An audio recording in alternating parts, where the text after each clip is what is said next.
I'm Jo, So Creative, and today I'm going to go through the lovely Brother Overlocker. I'll take off the dust cover.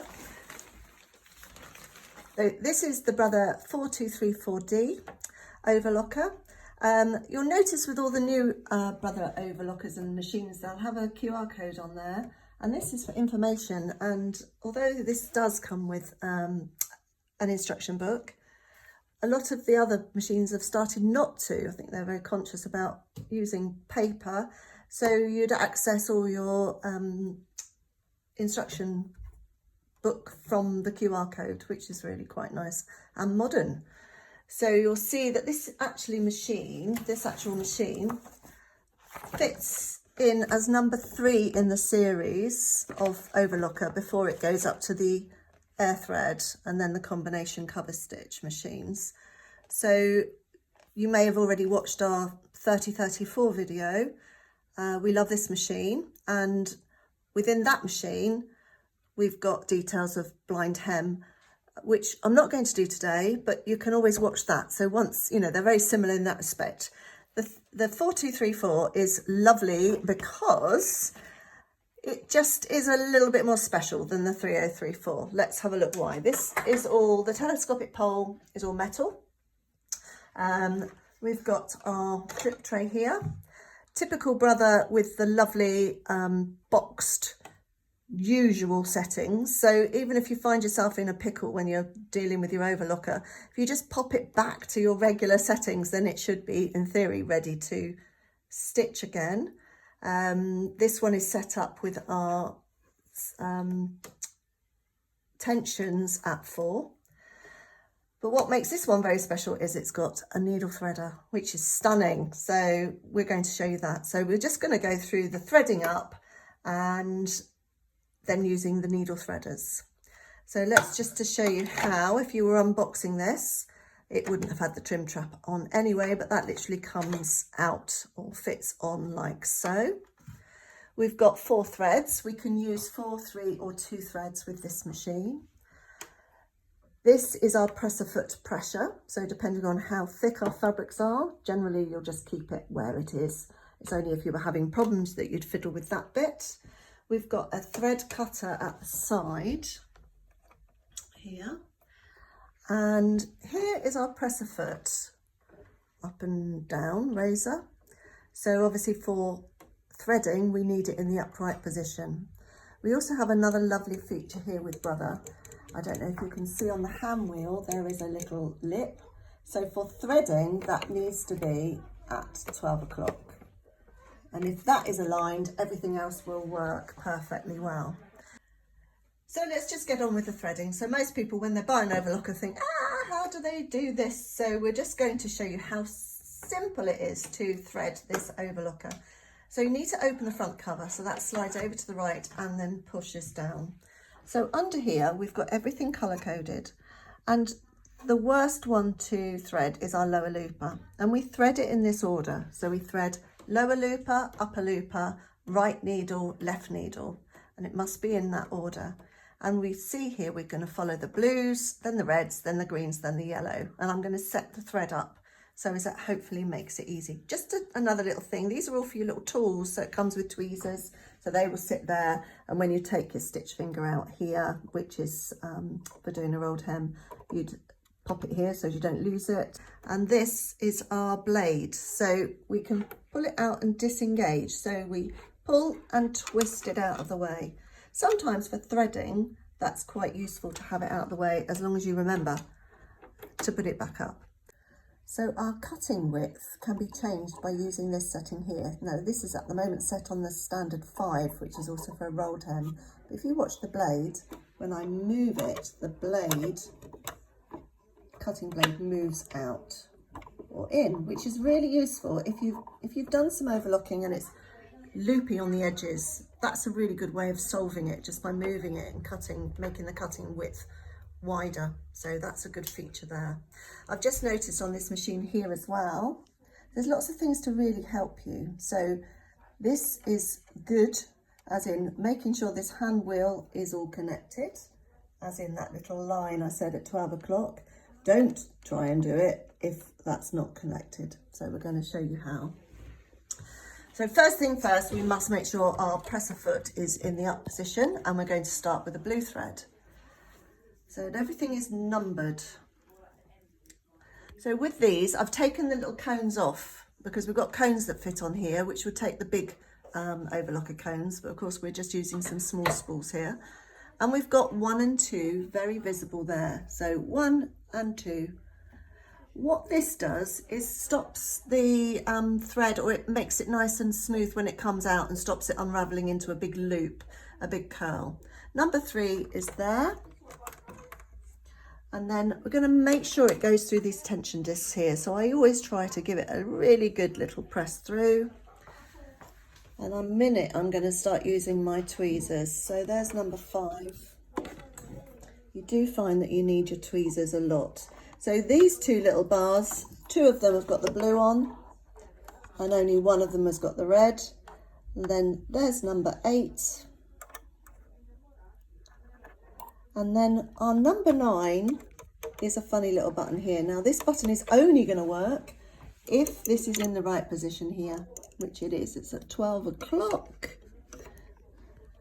So if I move, this is because we're going to do the lower looper, and this is the lower looper here where I'm pushing. But to thread the lower looper, we have to go out the back and back in. Well, of course we can't go out the back. So I'm going to move number 9 over, and all of a sudden this has appeared. So it's like a little triangle that is there that I'm going to hook my thread through.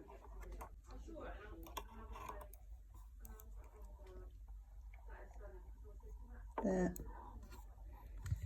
So that's there. I'm going to just move my hand wheel so as it clicks back now. There we are, it's clicked back. So now I can just thread this looper. Need a nice sharp point on my thread, so I'm just going to cut that. And then I tend to use my tweezers.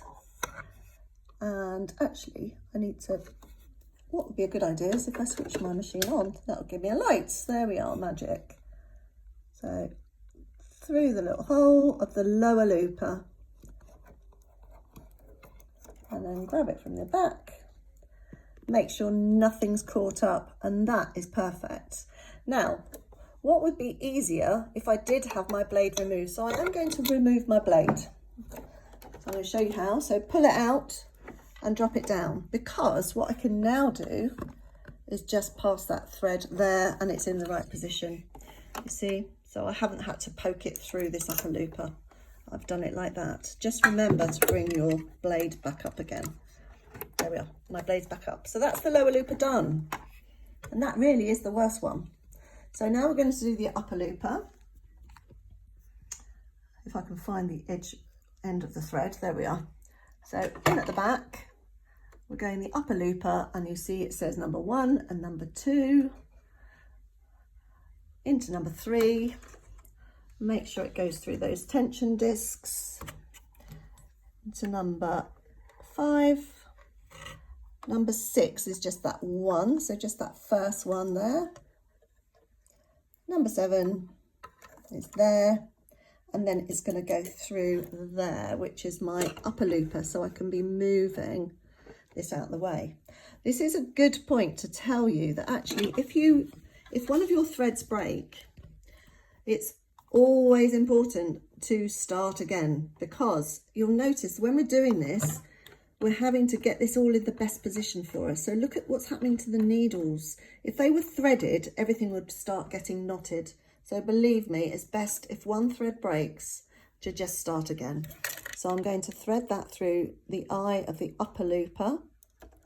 It's the red thread. Make sure it doesn't catch on anything else, and then I'm just passing it through, and that's it. Simple. In fact, that's a really nice, easy machine to thread. So I've finished with the loopers. I can pop that back up. I'm now going to do the needles, and of course we've got our needle threaders.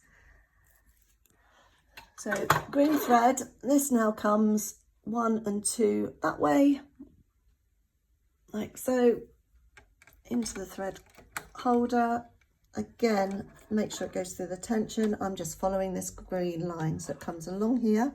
Just going to grab my tweezers, up and around 5, and then I'm doing the right hand needle. So there's a little barrier here, there, so I've just gone to the right of it, and now I need my needles up in their far positions. So I need to make sure I can get this up to 12 o'clock again. I can feel it, and that's what the beauty of it. I think that's aligned. Is it aligned with me?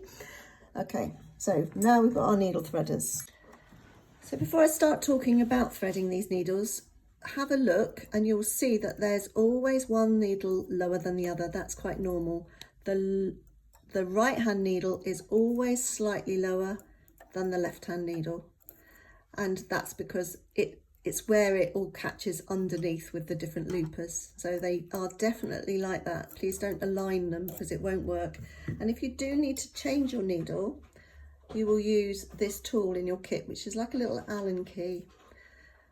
And it's a little bit strange, maybe you can get this bit, Mimi, as well, because where you change your needles can also be a little bit, you're not sure. So you've got 4 little pieces here, 4 little holes. It's actually these 2. So this one here is your right hand needle, that one there is your left hand needle. So it's not a screwdriver, it's like a little Allen key. And then you go righty tighty, loosey loosey, lefty loosey. So it's not those 2, those are just holding that needle bar on. So it's those 2 for changing your needles. So we go to the right and then through that needle guard, and then up through there, number 7, through there and cut. Now I'm going to put the presser foot down, make sure we've got it on the right hand needle, and then push it all the way, and then voila, that needle is threaded. So just want to make sure that it's out. That's it. I'm going to open this front as well. Gives me a little bit more access there. There we are. So lift the presser foot, get that green thread underneath. That one's done. Okay, so now we're going to do the left hand needle. So it goes 1 and 2 into there, into 3, through the tension discs, follow the same route as the green until we get to the barrier, and we're going to the left because it's the left hand needle. Pop it behind the needle bar, make sure everything's in the right position again, up through the threading guide 7 there, and cut, press the foot down, change to left, then all the way, pull that thread out, open up again, lift my presser foot so as I can poke this one also out the back and under the back of that foot. So it's all nice and neat. There we are. So we have 4 threads and they're all pulling nicely because our presser foot is up and everything's going through the tension. So we'll just give it a test sew and then off we go. Put our drip tray in, pop our presser foot down. Lovely little features that you always get with the Brother.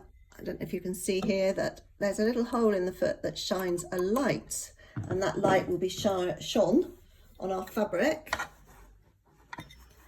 You see that little light there, and that's going to show where the needles are. We're going to just do a bit of practice. Every time you rethread your machine, it's always good to practice. We're going to put our presser foot down, just let the machine take it in. We can see where our needles are going to be. So our overlocker threads are going to be on the outside of that. Everything's set where it should be. I can literally just go.